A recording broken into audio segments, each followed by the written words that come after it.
Yeah, just a few points that I think are interesting to add on to, and then to talk about the future. Um, I was involved in 1991 as an advisor to Gorbachev's economic team, something that became called the Grand Bargain. And the idea was that the West would give a lot of financial support to Gorbachev to carry out reforms, both political and economic, and to help stabilize an unstable Soviet Union. So it was just around the time of the London summit. And Jacques, I'll send to you, and Vuk, I'll send to you minutes of a National Security Council meeting that I read for the first time last month that took up the proposal of the Grand Bargain. They were declassified in a Freedom of Information Act. And it's disgusting, in my opinion, what one reads, because There was the National Security Council of the United States, right? yes, NSC of the United States on June 3rd, 1991, chaired by Scowcroft, with James Baker, with Richard Darman, who was a sometime colleague of mine at the Kennedy School, Michael Boskin, who was head of the Office of Management and Budget, and a few of the other U.S. leaders. And here are the minutes of this thing. And it takes up my proposal that I was making together with a few others for this Grand Bargain, and it dismisses it out of hand, arrogantly and ignorantly. But it says, no way we're going to help those people. Why should we do that? We will do the minimum necessary to keep our discussions going. And Darman, who was a part-time professor at the Kennedy School, is the most disgusting in the meeting, and he kind of guides the meeting. And he says, look, we'll come up with a PR package. We don't have to come up with anything substantive, and we don't owe them anything substantive, and we shouldn't fear, if things fall apart, it's not going to be on us. And that turns out to be, and then Michael Boskin, who was head of Office of Management and Budget, said, there's no way the reforms are going to work. And the Yavlinsky plan, this is ridiculous, and so forth. And so it's a typical arrogance of power, but caught in these minutes that are very vivid. And Gorbachev went to London, and it was a disaster because he came back to Moscow empty-handed, and then there was the kidnapping, and that was the end of the Soviet Union, by the way. So basically, I know that my colleagues that continued to be in power afterwards rejected any kind of Western help because their view was, I can't say in polite language the way they would put it, but their view was, what, we don't care. This is, our job is winning. Our job is at peace, reconstruction, development. But these minutes, which are the first time I've read this, express this totally. In fact, it concludes the meeting by saying we need a PR package. It says Gorbachev is a showman, so we need to give him something, but he's going to come back and continue to ask for more. So we'll give him something now, we'll hold something in reserve, but it's all PR, literally using the word PR. Okay, I just add that as a historical footnote. Because this is really fascinating what both of you are saying, because you were the protagonists, you were the actual protagonists of these discussions, which didn't end well. And now I would say Jacques and I were the advisors saying, here's what should be done to build a better world. Yeah, but this is something that is out there in the institutional memory of the United States. Obviously, it's coming out, and of course in the European Union. But what you guys are saying is in total opposite from the official narrative, let's say, that is prevailing these years in Europe. I'm talking about the highest officials of the European Union, both in Brussels and in the member states.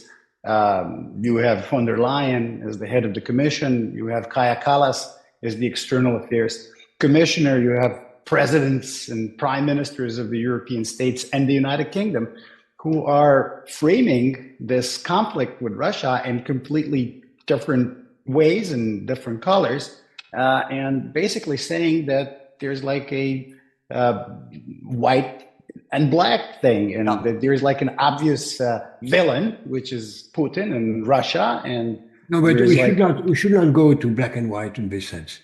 But aren't you under the impression, Jacques, that No, the question is official not. European narrative is close to Yeah, that black and white? Yeah, well, we should. It has to be like that. It has to be like that because we are next door, as well as you, Jeremy. We are next door, and we cannot bet on the fact that the Russians are not planning to invade us. We cannot bet on that. But Therefore, we have to move and have our defense. It would be a catastrophe for each of us if Ukraine fell and become a puppet nation for Russia. And we cannot bet. What do you think? So, what do you think about the future? How is this conflict going to end? I don't know. It's going to end badly if we do not let Ukraine as a means to defend itself. Because if we let to have a ceasefire without protection, that will only lead to a next round of action by the invaders. We cannot discard the fact that the Russians want to destroy Ukraine. We cannot discard that. Oh, yes. Here's where we can disagree now. Okay, now we're getting into it. At long last, I was hoping for this. No. Here's where we're getting into it, because I think we've seen this events, but Jacques said something that I don't want to put words in his mouth, but I will, and then he can clarify or say that's not what I meant. But here's what I observe about European leaders right now. They are full of narrative because they think their job is to poll the public to do something.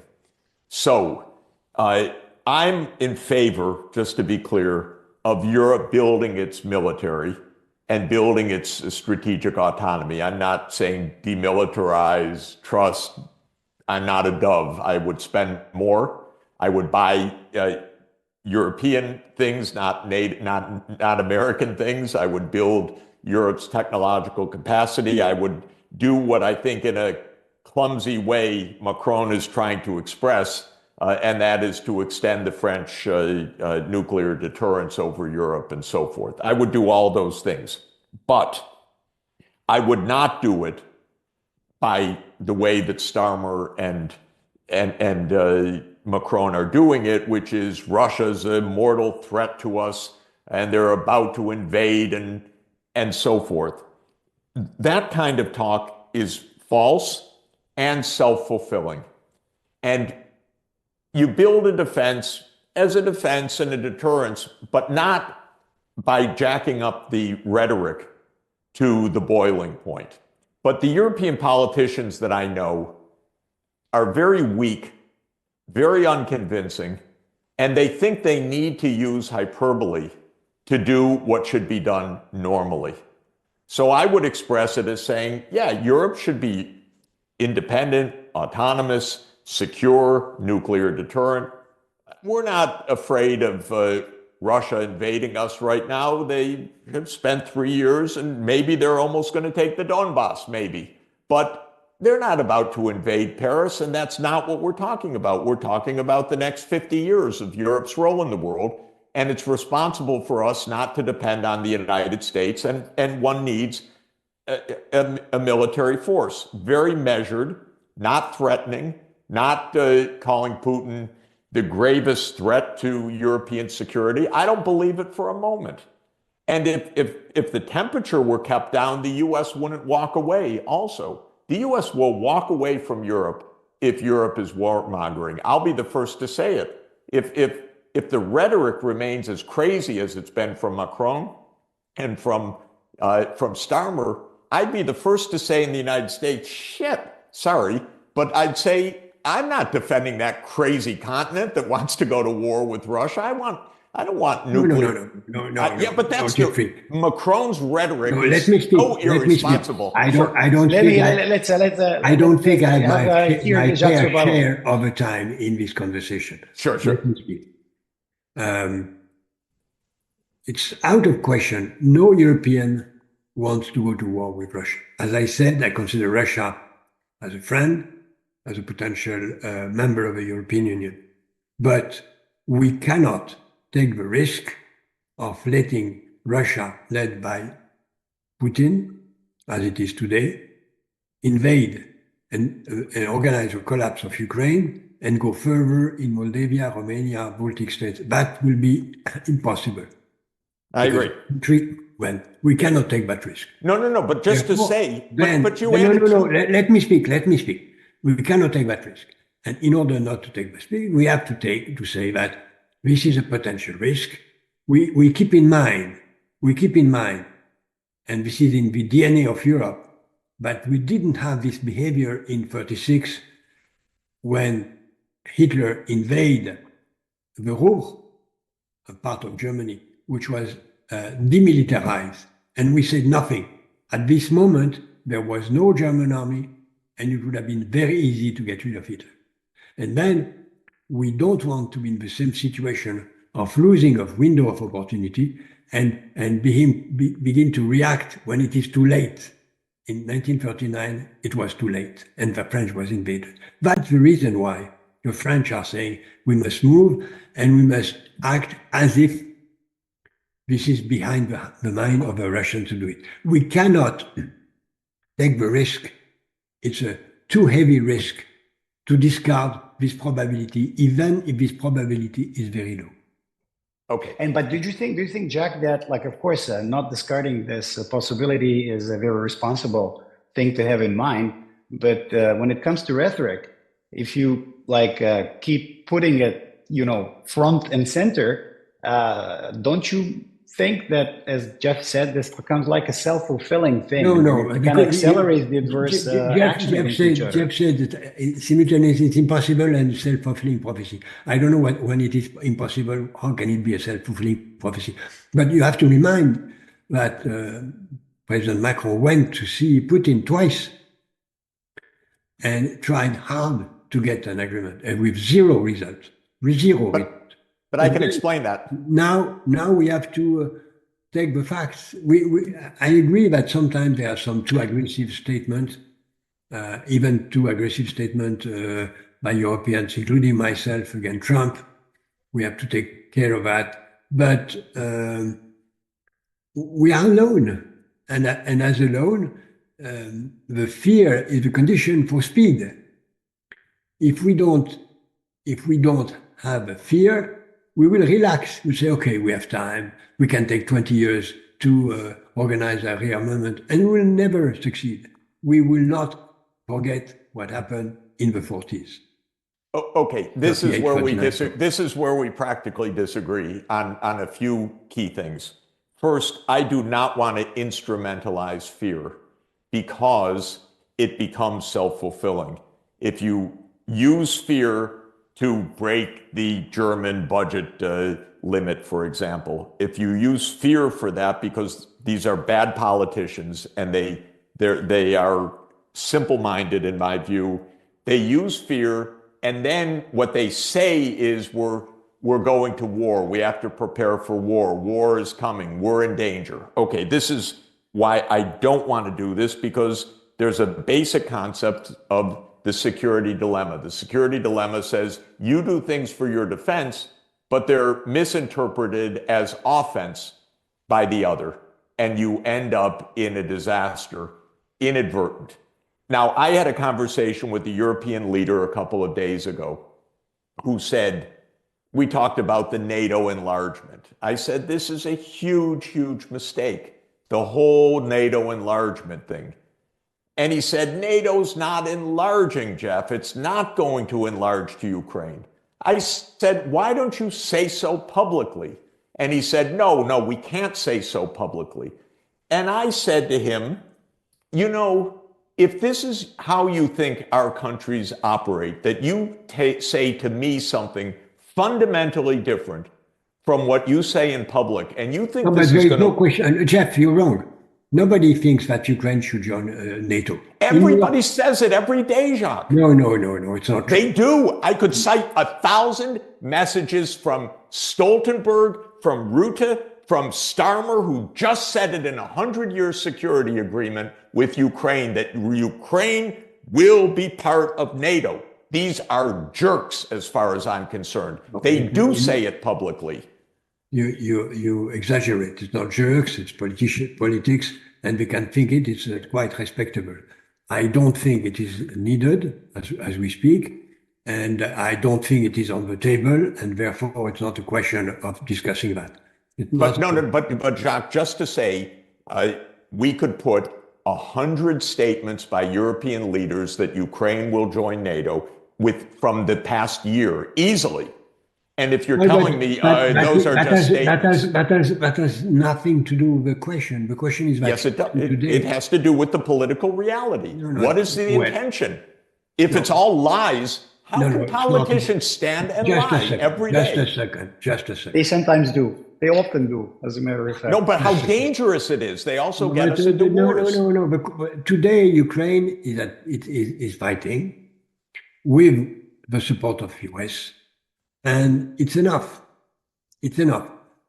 You said Ukraine resist for 3 years, fine, but would have Ukraine resisted without the support of the West? There would never have been a war without the U.S. pushing NATO enlargement. Never even a war. So the whole idea. That's your point.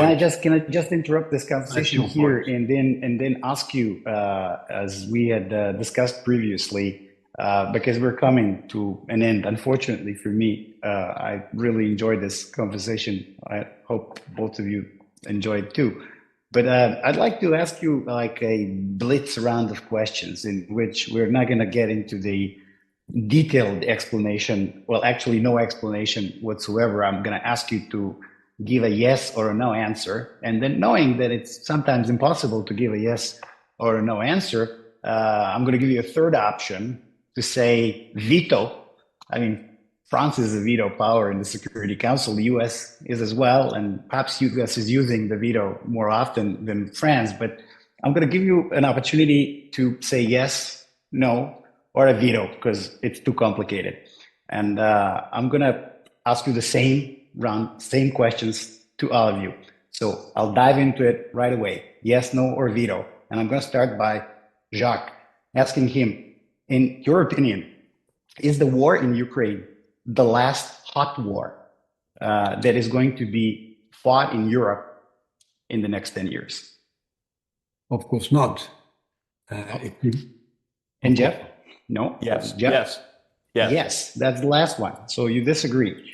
Come 2035, Jeff, will there still be the Republic of China, Taiwan?